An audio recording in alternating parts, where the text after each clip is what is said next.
ছিম তো অনেকভাবেই খেয়েছো, ছিমের পাতুরি, ছিমের আলু দিয়ে ঝোল, কিন্তু এইভাবে একবার ট্রাই করে দেখতে পারো, ভাত রুটির সাথে পুরো জমে যাবে। তাহলে ভিডিওটি স্কিপ না করে পুরোটা দেখার অনুরোধ রইল। চলো তাহলে রেসিপিতে যাওয়া যাক। নমস্কার বন্ধুরা, আপনারা দেখছেন কুকিং হাউস অফ অনিমা। এখানে ছিম নিয়ে নিয়েছি ধুয়ে, এখানে আমি 250 গ্রাম ছিম নিয়ে নিয়েছি। এই ছিমের একটা দুর্দান্ত স্বাদের রেসিপি তোমাদের সাথে শেয়ার করব। তার জন্য ছিমগুলোকে আমি দেখো এইভাবে কেটে নিচ্ছি।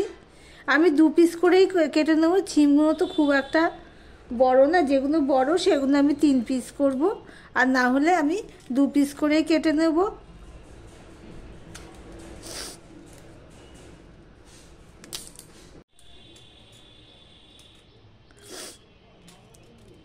এত ঠান্ডা লেগেছে, গলা ব্যথা করছে এত। দেখো সমস্ত ছিমগুলো আমার কাটা হয়ে গেছে। প্লিজ বন্ধুরা স্কিপ করো না, একদম ওয়াস্ট টাইম হচ্ছে না। এবার এই ছিমগুলো আমি আর ধোবো না, কেননা আমি পুরোটা ধুয়ে নিয়েছি একেবারে পরিষ্কারভাবে। দেখো একটা কড়াই বসিয়ে দিয়েছি, কড়াইটা গরম হয়ে ভালো করে গরম করে নিতে হবে। কড়াইটা গরম করে দিলে আমি সামান্য একটু তেল দিয়ে দিলাম, অল্প একটু তেল দিয়ে দিয়েছি। দেখো তেলটা গরম হয়ে গেছে, কড়াইয়ের চারদিকে আমি এইভাবে করে নিলাম। আমি সামান্য একটু নুন দিয়ে দিলাম, দিয়ে এখানে যে কেটে রাখা ছিমগুলো আমি ভেজে নেব অল্প তেলে। ছিমটা ভাজলে কি হবে, খেতে স্বাদ হয় ভালো। ছিমের যে একটা ঘ্যাসটা গন্ধ থাকে সেটাও লাগে না।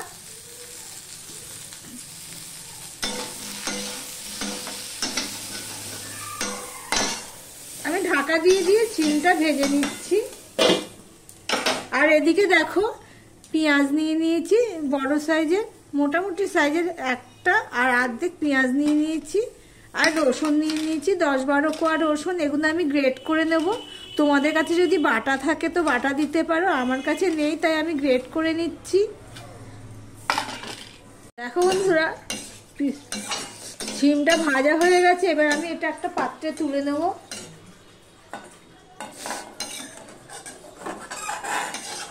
ভাজার সাথে সাথে প্রায় 60%-এর উপর সিদ্ধ হয়ে গেছে। ছিমটা তো করছি, সেই বেশি বুড়ো হয়নি।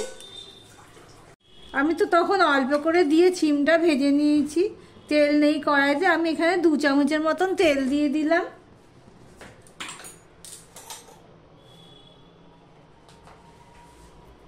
দেখো তেলটা হয়ে গেছে, এবার আমি দিয়ে দিচ্ছি 5 ফোড়ন।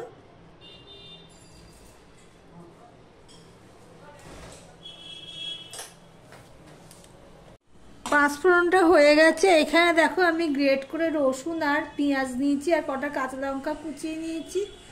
সবার প্রথমে আমি রসুনটা দিয়ে দিলাম। তোমরা এখানে রসুন বাটা, পেঁয়াজ বাটা ব্যবহার করতে পারো।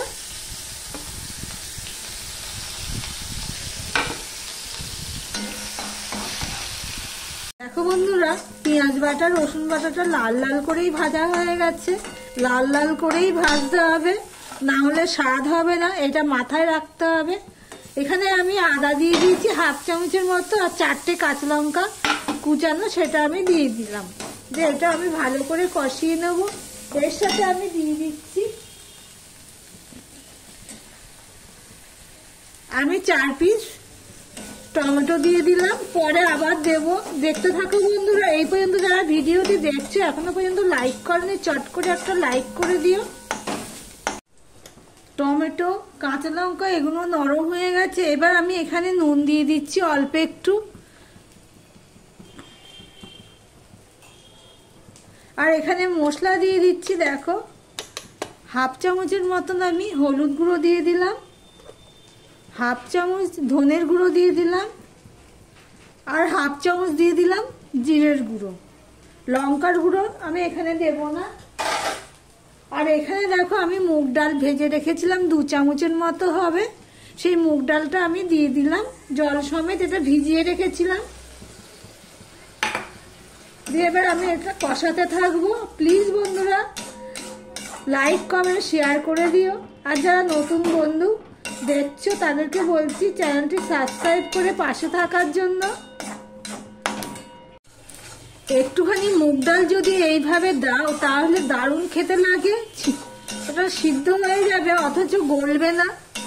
এটা ভালো করে আমি কষিয়ে নেব। দেখো প্রায় কষানো হয়ে গেছে, কড়াইয়ের গায়ের থেকে উঠে যাচ্ছে। এই পর্যায়ে আমি আগে থেকে ভেজে রাখা শিমগুলো আমি দিয়ে দিচ্ছি।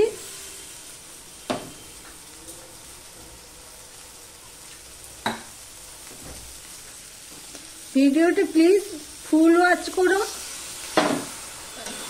দিয়ে সম্পূর্ণটা আমি মিশিয়ে নিলাম। বাটি ধুয়ে দেখতেই পেলে একটু জল দিয়ে দিলাম। খুব দারুণ হয় খেতে। প্লিজ আমি যেইভাবে করছি সেইভাবে একবার ট্রাই করে দেখতে পারো। সত্যি খুব দারুণ হয়। রুটি ভাত সবার সাথেই খাওয়া যায়। দেখো চিমের সাথেও প্রায় 3 মিনিটের মতন আমি কষিয়ে নিয়েছি। একটু ঢাকাও দিয়ে দিয়েছিলাম মাঝে। এবার আমি জল দিয়ে দেবো। তোমরা চাইলে এখানে গরম জল দিতে পারো। এবার ডালটা একটু সিদ্ধ হওয়া সেই হিসাবে আমি জল দিয়ে দেবো।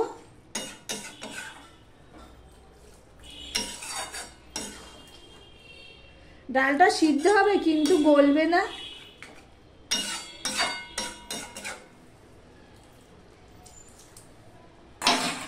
এবার আমি ঢাকা দিয়ে দিলাম। 6 মিনিট পর আমি আসলাম। প্রায় 6 থেকে 7 মিনিট তো হবেই।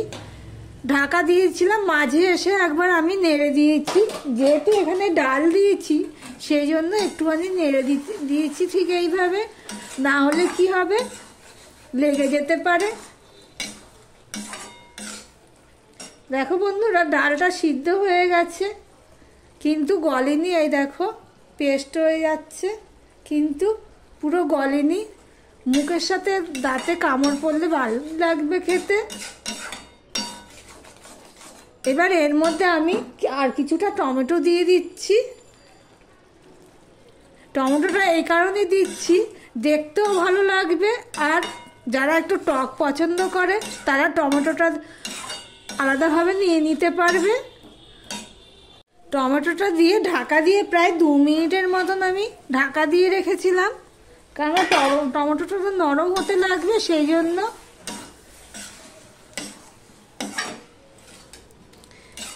এবারে এর মধ্যে আমি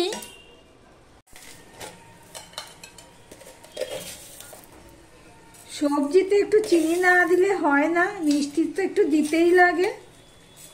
এখানে কিন্তু আমি কোনো গুঁড়ো লঙ্কার ব্যবহার করিনি।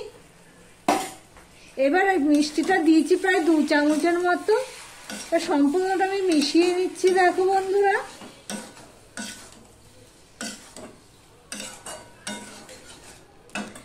সম্পূর্ণটা মিশিয়ে নিয়েছি। এবার দিয়ে দিচ্ছি সবার শেষে ধনেপাতাটুকু।